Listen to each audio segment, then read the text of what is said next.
Hello, പുതിയൊരു വീഡിയോയിലേക്ക് എല്ലാവർക്കും സ്വാഗതം. അപ്പോൾ ഇന്നലെ എനിക്കും പുഷ്പേച്ചിക്കും കൂടെ കുറച്ച് നെയ്മത്തി കിട്ടിയിട്ടുണ്ടായിരുന്നു കേട്ടോ. കുറച്ചൊന്നല്ല, കുറച്ചധികം കിട്ടിയിട്ടുണ്ടായിരുന്നു. അപ്പോൾ നമ്മുടെ വീടിൻ്റെ അടുത്തായി താമസിക്കുന്ന കുറച്ച് ബംഗാളികളുണ്ട്, ഹിന്ദിക്കാർ. അപ്പോൾ അവർ നമുക്ക് രാത്രിക്ക് അവർക്ക് മീൻ പിടിക്കുന്ന എന്താ പറയുക, മത്സ്യത്തൊഴിലാളികളായിട്ടാണ് തോന്നുന്നു. അവർ 2 സഞ്ചി നിറച്ചും മീൻ കൊണ്ട് പോകുന്ന വഴി നമ്മളോട് നല്ല ഫ്രഷ് മത്തിയുണ്ട് എടുത്തോന്ന് പറഞ്ഞു. അപ്പോൾ അവർ പറയുന്ന ഹിന്ദിയൊന്നും നമുക്ക് മനസ്സിലായിട്ടെങ്കിലും മത്തി എടുത്തോന്നാന്ന് പറയുന്നതെന്ന് മനസ്സിലായിന് കേട്ടോ. അപ്പോൾ നമ്മളൊരു ചട്ടി എടുത്തുകൊണ്ട് കൊടുത്തിട്ട് നമുക്ക് അത്യാവശ്യം നല്ല മത്തി നമുക്ക് കിട്ടിയിട്ടുണ്ട്. അപ്പോൾ രാത്രി ആയതുകൊണ്ട് അത് കറിയൊന്നും വെച്ചിട്ടില്ല കേട്ടോ. കല്യാണം ഉണ്ട് പറഞ്ഞാൽ ദിനേശ് രാവിലെ ആയിട്ട് വെക്കാമെന്ന് വിചാരിച്ച് പുഷ്പേച്ചിൻ്റെ അവിടെ കൊണ്ടുവച്ചു. ഏതായാലും മത്തി കറി വെക്കാതെ വിചാരിച്ചിട്ട് അവിടെ നിന്ന് എടുക്കാൻ പോയതായിട്ട് കണ്ടാവും. നല്ല വലിപ്പമുള്ള നല്ല ഫ്രഷ് മത്തിയാണ്. കുറേ ഇണറും ഉണ്ടായിരുന്നു കേട്ടോ. ഇണറ് എന്ന് പറഞ്ഞാൽ മത്തിയുടെ മുട്ട, നമ്മൾ ഇണറ് എന്നാട്ടോ പറയാറ്. അപ്പോൾ ജസ്റ്റ് ഒന്ന് കറി വെക്കുന്ന വീഡിയോ എടുക്കാമെന്ന് വിചാരിച്ചതാണ്. മൊത്തം കുളമായി ഗൈസ്. അപ്പോൾ ഞാൻ കറിക്ക് വേണ്ടിയിട്ട് തക്കാളി, ഒരു കഷ്ണം സവാള, ഇഞ്ചി, പച്ചമുളക്, കറിവേപ്പില ഒക്കെ അരിഞ്ഞ് വെച്ചിട്ടുണ്ട്. അപ്പോൾ ഞാനൊരു പാത്രം അടുപ്പത്ത് വെച്ചിട്ടുണ്ട്. അതിലേക്കൊരു 2 ടേബിൾ സ്പൂണോളം വെളിച്ചെണ്ണ ഒഴിച്ച് കൊടുത്തിട്ടുണ്ട്. അപ്പോൾ വീഡിയോ കുളമായി ആണ് പറഞ്ഞു കേട്ടോ, കറി കുളമായെന്നല്ല, കറി നല്ല സൂപ്പറായിരുന്നു. അപ്പോൾ വെളിച്ചെണ്ണ ചൂടായ സമയത്ത് അതിലേക്ക് ഞാൻ കുറച്ച് ഇതിനുള്ള ഉലുവ ചേർത്ത് കൊടുത്തിട്ടുണ്ട്.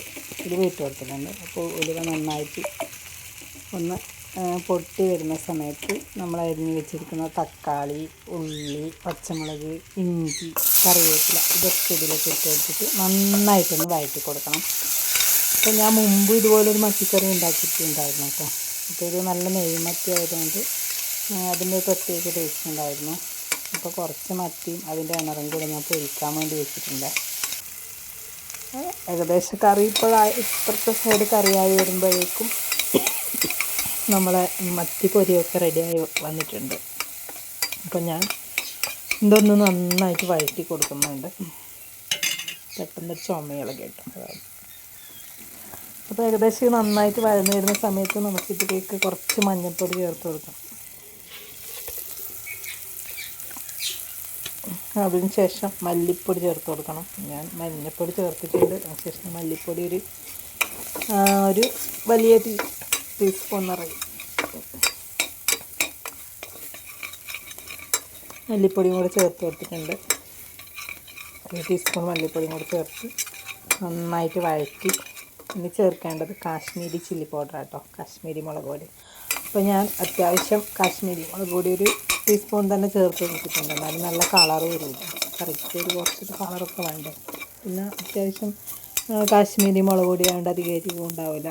അപ്പോൾ അത് ചേർത്ത് കൊടുത്ത് നന്നായിട്ടൊന്ന് വഴറ്റി നന്നായി വഴന്ന് വന്നതിന് ശേഷം നമുക്ക് മത്തി വേവാൻ ആവശ്യമായ വെള്ളം ഒഴിച്ച് കൊടുക്കാം. മത്തി വേവാൻ ആവശ്യം എന്ന് പറഞ്ഞാൽ അത്യാവശ്യം ഗ്രേവി വേണമല്ലോ കറിക്ക്, അതിനാവശ്യമായ വെള്ളം ഒഴിച്ച് കൊടുത്തിട്ടുണ്ട്.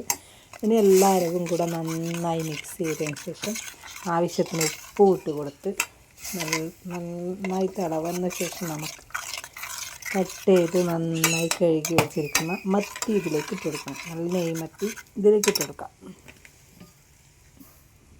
കുറച്ചുകൂടി വെള്ളം ചേർത്ത് കൊടുത്തിട്ടുണ്ട്. വെള്ളം നന്നായി കുറഞ്ഞു കേട്ടോ. കുറച്ചുകൂടി വെള്ളം ചേർത്ത് കൊടുത്തിട്ടുണ്ട്. അപ്പോൾ നമുക്ക് ആവശ്യാനുസരണം വെള്ളം ചേർത്ത് കൊടുക്കാം. കൂടുതൽ ഗ്രേവി ആവശ്യമുള്ളവർക്ക് കൂടുതൽ വെള്ളം ചേർത്ത് കൊടുക്കാം. കുറച്ച് പുളിയും കൂടെ ചേർത്തിട്ടുണ്ട്. നെല്ലിക്ക വലിപ്പത്തിൽ പുളി ചേർത്ത് കൊടുത്തിട്ടുണ്ട്. ഇനി നമുക്കിതിലേക്ക് നമ്മുടെ കഴുകി വെച്ചിരിക്കുന്ന മത്തി ഇട്ട് കൊടുക്കാം. ഇത് ഏകദേശം നന്നായി തിളച്ച് വന്നിട്ടുണ്ട് കേട്ടോ. ഇടയ്ക്ക് വെള്ളം ചേർത്ത് കൊടുക്കുന്നത് ഗ്രേവി നന്നായിട്ട് കുറഞ്ഞ് നല്ല കട്ടി, മത്തിയും കൂടെ ഇടുമ്പോൾ നെയ്മത്തി ആയതുകൊണ്ട് മത്തിയും കൂടെ ഇടുമ്പോൾ തിളച്ച് വരുമ്പോൾ നന്നായി കറിക്കൊരു ഗ്രേവി ഉണ്ടാവില്ല, കുറച്ച് കട്ടിയായി പോകും. മസാല മത്തിക്ക് എന്താ പറയുക, മത്തിക്കൊക്കെ പിടിച്ച് നല്ല കട്ടിയായി പോകും. അതുകൊണ്ട് കുറച്ചും കൂടി ഞാൻ വെള്ളം ചേർത്ത് കൊടുത്തിട്ടുണ്ട്. നമുക്കിതിലേക്ക് മത്തിയിട്ട് കൊടുക്കാം. ഇപ്പം ഞാനിതിലേക്ക് മത്തി ചേർത്ത് കൊടുത്തിട്ടുണ്ട്. ഇനി മത്തിയൊക്കെ നല്ലവണ്ണം മസാലയായിട്ട് മിക്സ് ചെയ്ത് കൊടുക്കണം.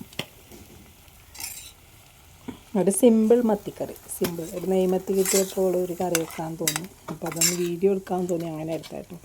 വീഡിയോ ഒന്നും ഇപ്പോൾ അധികം ഓടുന്നില്ല. നന്നായിട്ട് റീച്ച് കിട്ടിക്കൊണ്ടിരുന്ന ചാനലായിരുന്നു. ഇപ്പോൾ പെട്ടെന്ന് ഡൗൺ ആയിട്ട്. സാരമില്ല, നമുക്ക് വെയിറ്റ് ചെയ്യാം.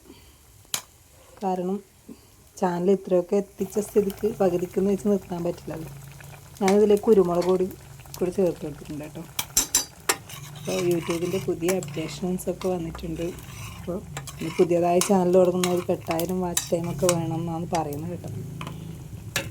അപ്പോൾ മോണിറ്റൈസേഷൻ ആക്കി എടുക്കാൻ പറ്റിയത് തന്നെ വലിയ ഭാഗ്യം. ഈ ചാനൽ മുന്നോട്ട് കൊണ്ടുപോകേണ്ടത് നമ്മുടെയൊക്കെ മെടുക്ക് അവിടെ തന്നെ. അപ്പോൾ അതിൻ്റെ മത്തിക്കറി നന്നായി തിളച്ച് വന്നിട്ടുണ്ട്. ഇനി ഇതിലേക്ക് വെളുത്തുള്ളി കൂടി ചേർത്തെടുക്കണം. ഒരു 2 വലിയ അല്ലി വെളുത്തുള്ളി ചതച്ച് ഞാൻ ഇതിലേക്ക് ചേർത്ത് കൊടുക്കുന്നുണ്ട്. 2 വലിയ വെളുത്തുള്ളി അല്ലി. ഇത്രയൊക്കെ ഇല്ല കേട്ടോ നമ്മുടെ വീഡിയോ. നമ്മൾ കറി ഏകദേശം റെഡി ആയിട്ടുണ്ട്. അപ്പോൾ എല്ലാവരും നമ്മുടെ ചാനലൊന്ന് സപ്പോർട്ട് ചെയ്യാം കേട്ടോ.